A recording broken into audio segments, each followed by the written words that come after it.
Anyone who has studied even a little economics will be familiar with the idea of market failure. It is perhaps the central idea in much contemporary economics teaching and thinking. It is also widespread in semi-popular discussion and plays a major part in public policy discussions. What, though, is market failure? What does the expression mean?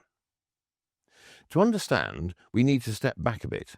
In neoclassical economics, the main kind now taught at universities and elsewhere, it is thought that the best way for a society to collectively decide what particular combination of goods and services should be produced, given scarcity of resources and competing and exclusive ends to which these resources can be put, is through the price mechanism.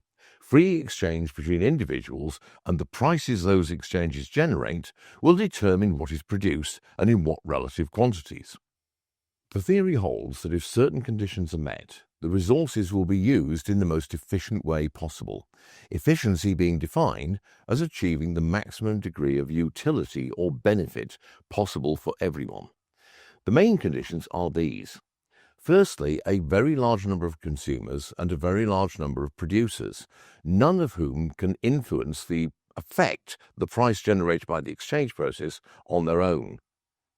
Secondly, perfect information. Everyone knows everything they need to know to make informed choices between competing uses of resources. Thirdly, complete transparency. All of the transactions are knowable to all. Finally, no frictions. Productive activity and consumer choice respond instantly to changes or shifts without delay. Clearly, these conditions are not met in the real world. So in this way of thinking, we do not have ideal or perfect markets. What we have are imperfect ones. The imperfection means that market exchange leads in some cases to outcomes that are inefficient. They do not maximize utility. There are many ways this can happen, and these are then described as market failures. Examples of market failures include the following. Positive and negative externalities. These are when two people engage in a trade or exchange with each other, and the product of what they exchange with each other creates effects for bystanders who are no part of the original exchange. These may be positive, so for example, if I pay someone to make my garden nicer, this is a positive externality for people who walk past on the street who get a nice garden to look at. Or they may be negative, so a factory may be producing goods for sale to consumers, but in the process it may pollute a waterway, which is a negative externality for the people downstream. Another example is public goods. These are goods which have the quality of non-excludability. You benefit from the good once it's provided, regardless of whether or not you have paid for it or contributed to its production. What this means is that there is a very powerful incentive to be a free rider, to let other people provide the good and just benefit from it without any effort on your part. The result of that is that the good may be not supplied at all, or more commonly, it will be provided at a level that is not as high as what most people would actually like. Information asymmetry. This is where in two people taking part in exchange, one of them has knowledge and information that the other party does not have. That means that the exchange will tend to be exploitative or will benefit one person more than the other, or maybe the consumer, the buyer, without the knowledge, will buy something that they would not have bought had they had the full knowledge at their disposal. Monopoly and monopsony. A monopoly is a single or very dominant producer. The key thing is that the monopolist can set the price, and what they will do is set it at a rate which will maximize their own particular utility at the cost of everybody else. Monopsony is simply the reverse of that. It's where there's a single consumer, and the single consumer can then demand and set the price that the producers pay to get their goods sold.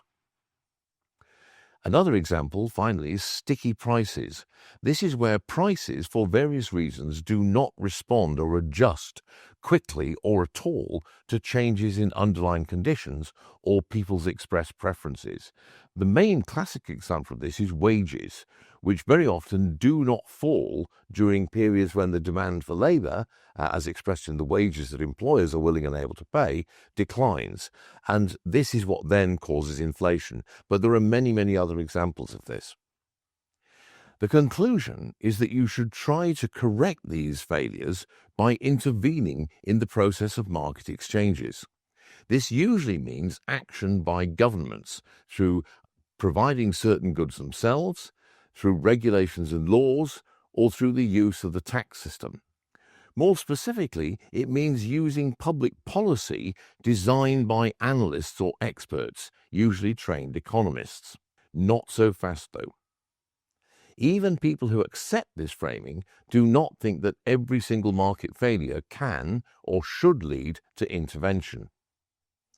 Sometimes it is just too difficult. It is not easy to see what you can do that will have any effect. Sometimes the intervention will not work or will have effects that are actually worse than the market failure's effects. This is usually called government failure.